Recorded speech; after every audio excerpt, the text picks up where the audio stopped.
Que répondre à un enfant qui dit « je suis nul ». Déjà, on va éviter de lui dire « c'est pas vrai », parce que pour lui, sa pensée est une réalité. Et c'est sur cela qu'on va pouvoir travailler. Donc on va reformuler ce qu'on entend, et on va surtout calmer notre appréhension, notre peur, parce que pour nous c'est un danger, notre enfant est en train de se dévaloriser, il n'a pas confiance en lui, peut-être comme nous d'ailleurs. Bref, nous allons déjà accueillir nos ressentis avant de pouvoir lui répondre. Nos émotions ne sont pas celles de notre enfant.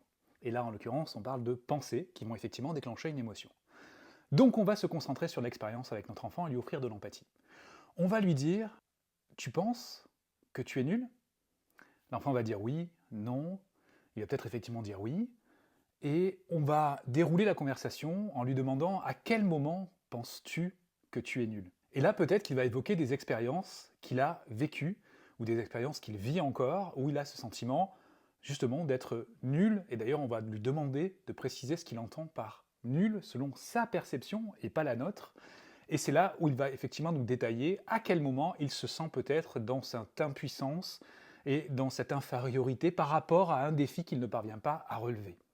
Alors là, on va lui apprendre justement à voir comment décomposer le problème en petites parties pour voir si par exemple c'est un problème de maths, je suis nul en maths, on va voir à quel moment il pense ça, dans quel cadre, avec quel exercice, et on va arriver comme ça à décomposer petit à petit jusqu'à voir quelle opération pose problème.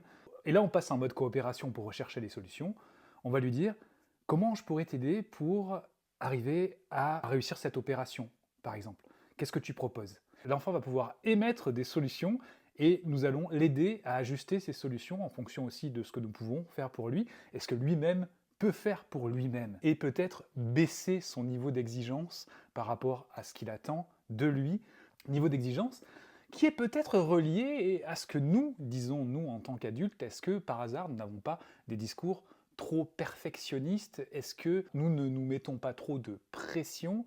Et l'enfant peut, par mimétisme, être également dans cette exigence de résultat, dans cet impératif de résultat. Alors à nous aussi de savoir lâcher prise et de nous concentrer sur ce que nous savons faire et ce que nous pouvons apprendre à faire. Et l'enfant qui va dire « je suis nul », j'arrive jamais à faire cet exercice, on va peut-être effectivement reformuler, tu penses que tu es nul parce que tu n'arrives pas à faire cet exercice pour le moment, ou tu n'arrives pas encore à faire cet exercice.